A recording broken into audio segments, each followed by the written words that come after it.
आप और आपके परिवार के बारे में कितने गंदे गंदे बातें बोलते हो।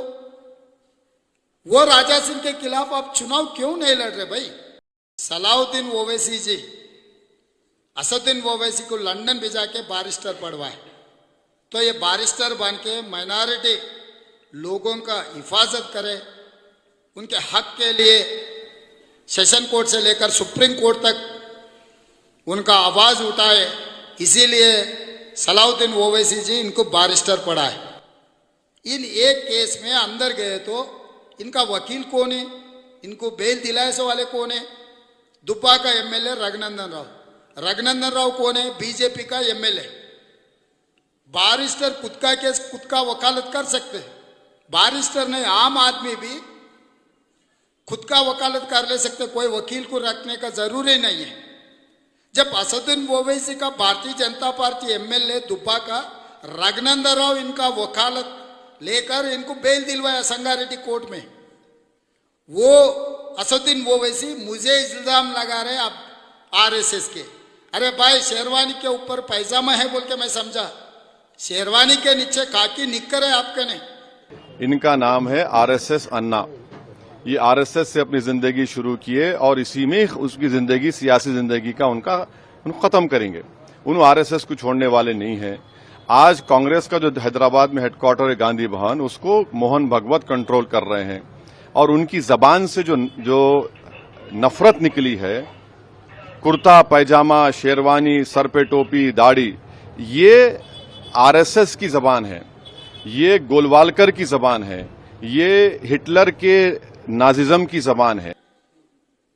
बार बार मेरे बारे में आप कह रहे, मैं सीधा सीधा एक सवाल पूछना चाहता हूं असदुद्दीन ओवैसी से।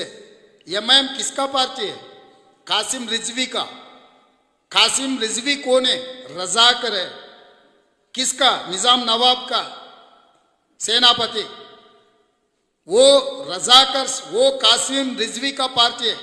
आज के तारीख में आपको कासिम रिजवी बोल के बुला सकता हूं क्या? कासिम रिजवी का है एमआईएम पार्टी। दारुसलाम जो जागीर है, जायजात है, कासिम रिजवी का जायजात है, वो आपको तो पता है ना। वो पार्टी का अध्यक्ष है। तो कल से मैं असदुद्दीन ओवैसी को नाम से नहीं बुलाता हूं, कासिम रिजवी बोल के मैं बुलाता हूं।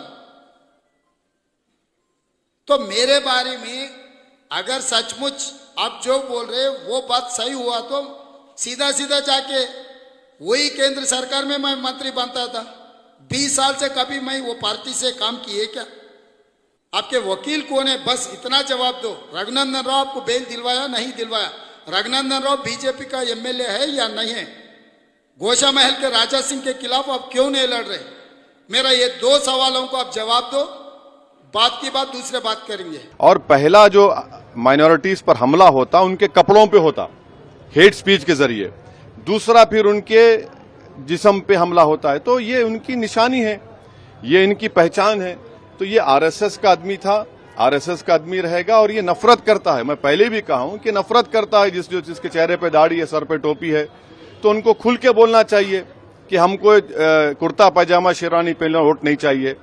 अरे तुम आरएसएस से आए और तुम शेरवानी की बात कर रहे। इंदिरा गांधी हमारे पार्टी हेडक्वार्टर्स को आई थी शिवशंकर साहब के बाई इलेक्शन में, जब शेरवानी से आके मदद पूछे तुम्हारा न्यूक्लियर डील हुआ तो तुम शेरवानी, तुम्हारा दाढ़ी रखने वाला तुम्हारा साथ दिया।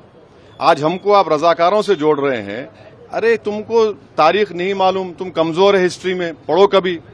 जो रजाकार थे वो पाकिस्तान भाग गए, जो वफादार थे आज ठहर कर तुम्हारे जैसे आरएसएस के लोगों में आंख डाल के लड़ रहे और इंशाअल्लाह ताला तेलंगाना की आवाम आरएसएस अन्ना को हराएंगी।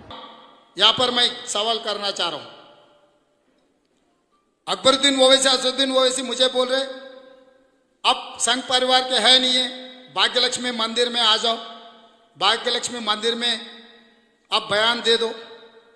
भाई मैं तो हिंदू हूं, मैं भाग्यलक्ष्मी मंदिर को मानता हूं, मैं इससे पहले भी गया, आगे भी जाऊंगा। मगर आप कब भाग्यलक्ष्मी मंदिर को मानने में लग गए? योगी आदित्यनाथ दास और अमित शाह वहां पर दर्शन करने के बाद आप ही यकीन करना शुरू कर दिए क्या?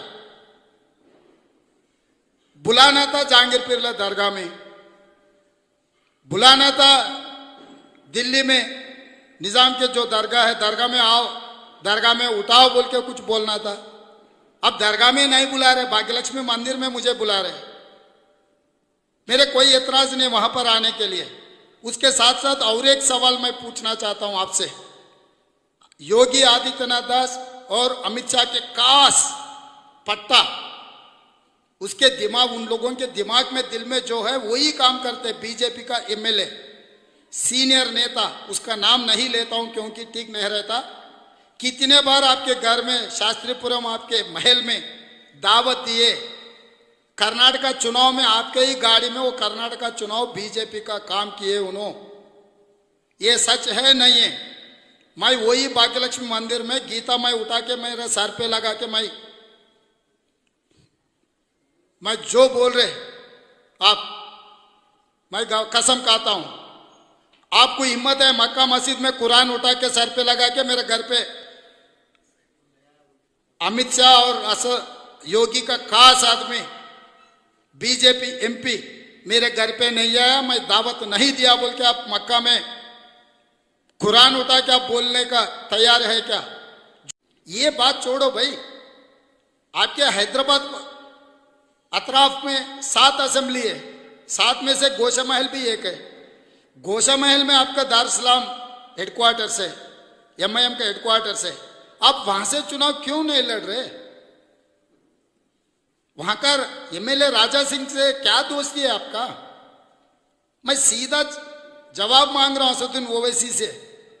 जहां पर अजहरुद्दीन साहब जुबली हिल से चुनाव लड़ रहे, एक माइनॉरिटी को जिता के हिंदुस्तान का शान, हिंदुस्तान का निशान अजहरुद्दीन को हम एमएलए बनवा के आगे सरकार में उनको अच्छा पोजीशन देने के लिए, एक माइनॉरिटी नेता बनाने के लिए हम लोग कोशिश किए, तो उनके खिलाफ और एक माइनॉरिटी को चुनाव में लड़वा के आप उनको हराने के लिए कोशिश कर रहे।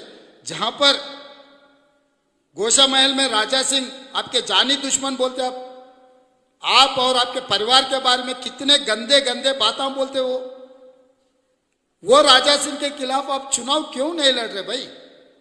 आप और आपका भाई कोई ना कोई लड़ो, और तीसरा भाई भी है, तीसरा भाई को वहां से चुनाव लड़वा दो। वो तीसरे तो काली है ना, तीसरे से राजा सिंह के खिलाफ चुनाव लड़ाओ।